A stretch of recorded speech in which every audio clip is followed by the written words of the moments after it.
ಜಮ್ಮು ಕಾಶ್ಮೀರದ ಪಹಲ್ಗಾಮ್ನಲ್ಲಿ ಉಗ್ರರ ದಾಳಿಯಾಗಿದೆ. ಪ್ರವಾಸಿಗರ ಮೇಲಿನ ದಾಳಿಗೆ ಉಗ್ರರಿಗೆ ಪಾಕ್ನಲ್ಲಿ ಟ್ರೈನಿಂಗ್ ಅನ್ನು ಕೊಡಲಾಗಿತ್ತು ಅಂತ ಹೇಳಲಾಗಿದೆ. ಪಹಲ್ಗಾಮ್ ದಾಳಿ ಆಯ್ತಲ್ಲ, ಇದರಲ್ಲಿ ಟ್ರೈನಿಂಗ್ ಎಲ್ಲಿಂದ ಆಗಿತ್ತು ಅಂದರೆ ಪಾಕಿಸ್ತಾನದಲ್ಲಿ ಆಗಿತ್ತು ಅಂತ ತನಿಖೆಗೆ ಇಳಿದಂಥ ಅಧಿಕಾರಿಗಳಿಗೆ ಪ್ರಾಥಮಿಕ ಮಾಹಿತಿ ಸಿಕ್ಕಿದೆ. ಇಲ್ಲಿ ದಾಳಿ ಹಿಂದಿನ ಪಾಕಿಸ್ತಾನದ ಕೈವಾಡ ಮತ್ತೊಮ್ಮೆ ಬಟಾಬಯಲಾಗಿದೆ ವಿಶ್ವದ ಮುಂದೆ.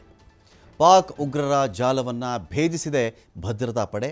ದಾಳಿಯಲ್ಲಿ ಭಾಗಿಯಾಗಿದ್ದಂತಹ ಇಬ್ಬರು ಉಗ್ರರು ಲೋಕಲ್ ಅವರಾಗಿದ್ದಾರೆ.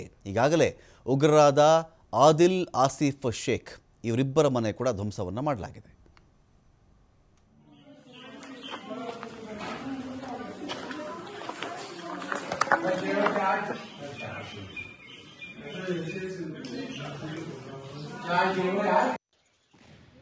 That's it.